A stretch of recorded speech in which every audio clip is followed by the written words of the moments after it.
আবারও এক দুঃসাহসিক চুরি, এই চুরি কিন্তু হয়েছে শিয়াখালায়। একজন ভদ্র মহিলা ব্যাগে করে টাকা নিয়ে ফিরছিলেন, আর সেই সময় তার পিছন পিছন দুষ্কৃতীরা তাকে প্রথমে ফলো করছিল। ফলো করতে করতেই তাকে ফাঁকা রাস্তায় পেয়ে তার হাত থেকে কিন্তু সেই ব্যাগের টাকা ছিনিয়ে নিয়ে চলে যায়। ভদ্রমহিলা বারংবার চিৎকার করে, কিন্তু প্রবল যখন বৃষ্টি পড়ছিল, তখন কিন্তু প্রবল পরিমাণে বৃষ্টি পড়ছিল, তাই কেউ শুনতে পায়নি। তারপরেই তিনি কিন্তু চণ্ডীতলা থানায় এই চুরির ঘটনাকে কেন্দ্র করে একটা ডায়েরি করে, এবং চণ্ডীতলা থানা কিন্তু বেশ কয়েক ঘন্টার মধ্যেই সেই দুষ্কৃতীদের মধ্যে একজনকে অ্যারেস্ট করেছে, পাশাপাশি একটা বাইকও অ্যারেস্ট করছে। আর এই মুহূর্তে আমি দাঁড়িয়ে রয়েছি একেবারে চণ্ডীতলা থানার ভিতরে। সেখানে রয়েছে একটা প্রেস কনফারেন্সে এই চুরির ঘটনাটি নিয়ে ঠিক কি কি বলা হচ্ছে আপনাদেরকে শোনাবো। তো 16 তারিখ, 16ই আগস্ট, শিয়াখালা পাঞ্জাব ন্যাশনাল ব্যাংকে থেকে একজন মহিলা, স্বপ্না মুখার্জি নামে একজন মহিলা, কিছু টাকা তুলে বেরোচ্ছিলেন এবং পথে তার একটা স্ন্যাচিং হয়। তো গত 20 তারিখে এটা নিয়ে চণ্ডীতলা থানায় কমপ্লেন্ট হয় এবং সেটার বেসিসে আমাদের একটা স্পেসিফিক কেস স্টার্ট হয়, 662 নম্বর কেস। তো তারপরে আমরা ব্যাংকের সিসিটিভি ফুটেজ কালেক্ট করি। এই সিসিটিভি ফুটেজ দেখা হয়, সেখানে একজন সন্দেহজনক একজন ব্যক্তিকে আমরা চিহ্নিত করি এবং তার বাইকটাও আমরা চিহ্নিত করি। একটা পালসার বাইক ছিল, তো বাইকের নাম্বারটা পরিষ্কারভাবে বোঝা যাচ্ছিল না। তো যাই হোক, তো সেখানে আমরা 6টা নাম্বার এরকম আমরা ইয়েতে আমাদের অ্যাপে সার্চ করি এবং সেখান থেকে একটা আমরা সন্দেহজনক পাই। তো সেইটা সূত্র ধরেই আমরা এগোই এবং গতকাল রাত্রে বীজপুর থানা থেকে শিবু দেবনাথ নামে একজনকে এই ঘটনায় অ্যারেস্ট করা হয়। তো এখনো অবধি পালসার 150 একটা বাইক, যার রেজিস্ট্রেশন নাম্বার WB90K2454, এবং কিছু টাকা এখনো অবধি আমাদের রিকভারি হয়।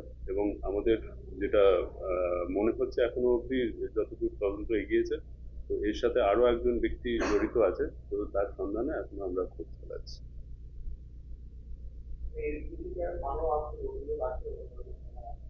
এর বিরুদ্ধে কল্যাণী থানায় একটা অভিযোগ আছে। এর অ্যাকচুয়াল বাড়ি কল্যাণীতে, কল্যাণী থানায় একটা অভিযোগ আছে এখন অব্দি যেটা জানতে পেরেছি। সেটার ডিটেলসটা আমরা এখনো পাইনি, কিন্তু কল্যাণী থানাতে একটা এফআইআর আছে, সেটা আমরা দেখতে পারি।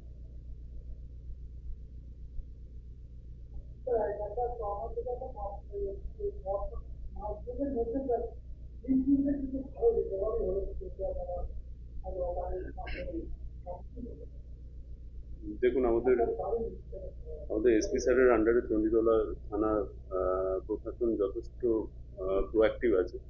আমাদের ওসি জয়ন্ত পাল, সিআই সাহেব আছেন সঞ্জীব গাঙ্গুলি, এবং থানার অন্যান্য অফিসার যারা আছেন, এখানে আমাদের সেকেন্ড অফিসার সোমদেব বাবু আছেন, কৌশিক বাবু আছেন, তমাল বাবু আছেন।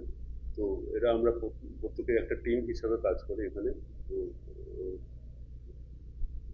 প্রসেনজিৎ আছে আমাদের সাব ইন্সপেক্টর, প্রসেনজিৎ বিশ্বাস আছে। তো আমরা প্রত্যেকেই এখানে একটা টিম হিসেবে কাজ করছি। তো এইটুকু বলতে পারি যে মানে আমরা যথেষ্ট প্রোঅ্যাক্টিভলি কাজ করছি এবং শুধুমাত্র এই ঘটনাগুলোই নয়, অন্যান্য ঘটনাও প্রত্যেকটা আমরা খুব কেয়ারফুলি এগুলো ঠিক করছি।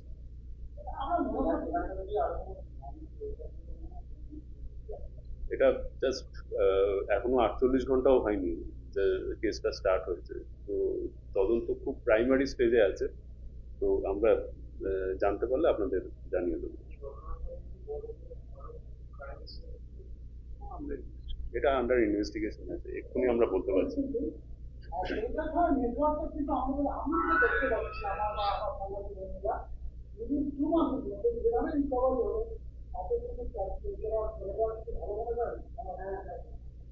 প্রোঅ্যাক্টিভলি তো আমরা কাজ করছি। দেখুন, যদি আমরা অ্যাক্টিভলি না হতাম তাহলে 2 মাসে তিনটে বড় বড় চুরির ঘটনা এটা অ্যাক্টিভ হতো, ইয়ে ডিটেক্ট হতো না।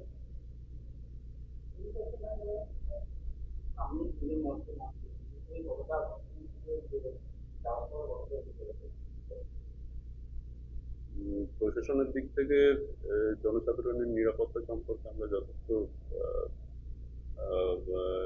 অ্যাক্টিভ আছি সেই বিষয়ে। ঠিক আছে। তো এই বিষয়ে পুলিশের তরফ থেকে আপনারা যে ধরনের কোঅপারেশন, যে সাহায্য পাওয়ার আপনারা পাবেন। আমি সবজি বাজারে গেছিলাম, আলু কিনেছি, কিনে পার্বতী ঘোষ বস্ত্রালয় শুনতে শিয়াখালা বাজারের ওখানে যাচ্ছি, ওরা তার উল্টো দিক দিয়ে যাচ্ছে। আমি অটোয় উঠেছি, ওনারাও আমার পেছনে পেছনে গেছে, কিন্তু আমি যখন আমার বাড়ির কাছে নেমেছি, নেমে ওদের দেখতে পাইনি। আমি নিজের মতো একটা গলি দিয়ে যাচ্ছি আমার বাড়ির আর 5-6 পা দিয়ে আমার বাড়ি। সেইখান থেকে আর ছুটে একজন ভদ্রলোক আসছে পেছু পেছু। আমি ব্যাকে ঘুরে তার দিকে তাকাই, তাকিয়ে দেখতে আমাকে বলছে কি এই গলিটা নয়, পাশের গলিটা। কিন্তু আমাদের ওখানে সব ব্যাংক, বন্ধন ব্যাংকে টাকা আনতে যায়। আমি বলেছি ওই আমি ছেলে, হয়তো পিঠে ব্যাগও ছিল। কিন্তু সঙ্গে সঙ্গে ব্যাগটা হাত থেকে কেড়ে ছুটে চলে যায়। আমিও তার পেছনে ছুটতে ছুটতে যাই, আমার টাকা চলে গেছে বাঁচাও, আমার টাকা চলে গেছে বাঁচাও। কিন্তু তখন যে হারে বৃষ্টি হচ্ছিল, কারোর দ্বারা সম্ভব নাই কথাটা আমার শোনা বা কেউ আসা। তারপর আমি কান্নাকাটি করি, তারপর এখানে আসি। এখান থেকে আমার ছেলে সন্তানে, আমার জামাই ছেলের মতো, ওই আমার এখানে নিয়ে আসে।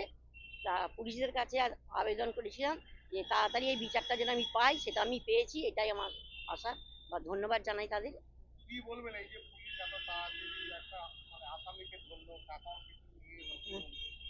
আমি তাদের ধন্যবাদ জানাচ্ছি, আর কি আছে। আমি এত ভালো ভালো কাজটা তাড়াতাড়ি করে দিল, বা আমি যেটা বলেছিলাম সেটা আমায় করে দিয়েছে। এদের কাছে আমার এটা বিশ্বাসে। আপনি আশা করেছেন? হ্যাঁ, আমি আশা নিশ্চয়ই করেছিলাম। এদের কাছে আসছি, যখনই এসেছি এরা এটাই বলেছে আপনি সূক্ষ্ম বিচার পাবেন, কোনো চিন্তা নেই, আপনার টাকা উদ্ধার করব, লোককেও শনাক্ত করে দেবো আপনার চিন্তা। আপনি পেলেন বিচার? হ্যাঁ, বিচার পেয়েছি, অবশ্যই বিচার পেয়েছি। কত টাকা? আপনার নামটা বলে দেন। আমার নাম শবনাম মুখার্জি, শিয়াখালা রঘুনাথপুর। টাকাটা কত? 50,000 টাকা ছিল, ব্যাংকের বই ছিল, মোবাইল ছিল, আর ছোট মানি ব্যাগ ওই ব্যাগের ভেতরেই ছিল। সেখানে ছিল ধরুন 600-700 টাকা, তারপর খুচরো 5 টাকা 10 টাকা কয়েনও ছিল ব্যাগের ভেতর। একটা মেরুন রঙের ব্যাগ, কাঠের হ্যান্ডেল, একটা ব্যাগটা নিয়ে ছিনিয়ে ছুটে। না, ওইসব কিছু আমার এখনো জানতে পারি।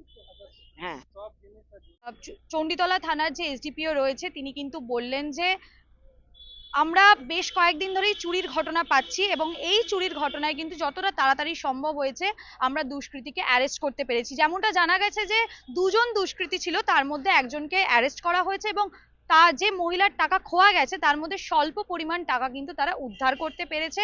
এবং কথা বললাম মহিলার সাথে যার এই টাকাটা খোয়া গেছে, তিনি কিন্তু এই চণ্ডীতলা থানাকে অত্যন্ত সাধুবাদ জানালেন যে অল্প সময়ের মধ্যে, অর্থাৎ চুরির ঘটনা, তার যেই টাকা চুরি গেছে সেই টাকা চুরির ঘটনার তাকে ডায়াল করার পরেই কিন্তু কয়েক ঘন্টার মধ্যেই চণ্ডীতলা থানা কিন্তু তাদের এই টাকা স্বল্প পরিমাণ টাকা ফেরত দিয়েছে। সেই জন্য কিন্তু চণ্ডীতলা থানাকে অত্যন্ত সাধুবাদ জানালেন। আপনারা এই বিষয়ে কি বলছেন, কি ভাবছেন, অবশ্যই কমেন্ট করুন কমেন্ট বক্সে।